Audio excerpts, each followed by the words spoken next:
প্রথমবারের মতো কুমিল্লায় করোনা ভাইরাসে আক্রান্ত 4 জন রোগী শনাক্ত হয়েছেন। শনিবার 14 জুন সন্ধ্যায় এ তথ্য নিশ্চিত করেছেন কুমিল্লার সিভিল সার্জন ডাক্তার আলী নূর মোহাম্মদ বশির আহমেদ। রাত 8টা পর্যন্ত সর্বশেষ তথ্য অনুযায়ী কুমিল্লা সিটি স্ক্যান সেন্টারে পরীক্ষার মাধ্যমে 4 জনের করোনা শনাক্ত হয়। আক্রান্তদের মধ্যে 2 জন বর্তমানে ঢাকার ডিএনসি হাসপাতালে চিকিৎসাধীন রয়েছেন এবং বাকি 2 জন বিভিন্ন বেসরকারি হাসপাতালে চিকিৎসা নিচ্ছেন বলে জানিয়েছেন সিভিল সার্জন।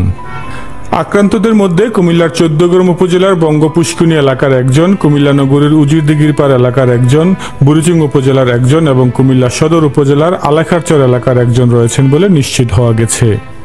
সব মিলিয়ে গেল কয়েকদিনে দেশের সামগ্রিক করোনা পরিস্থিতিও ফের উদ্বেগজনক হয়ে উঠেছে।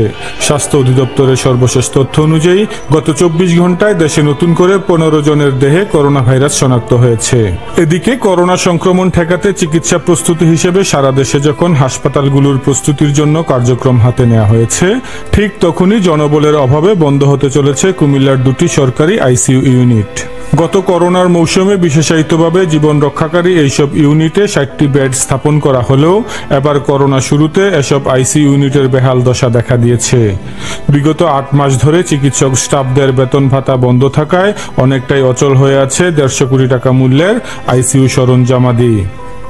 সংশ্লিষ্টরা বলছেন, কুমিল্লা জেনারেল হাসপাতালের 30টি আইসিইউ বেডের মধ্যে 10টি বেড চালু আছে, তাও চলছে 1 জন চিকিৎসক ও 4 জন নার্স দিয়ে। এএসপি নিউজের সাথে থাকার জন্য ধন্যবাদ। সাবস্ক্রাইব করে সাথে থাকুন।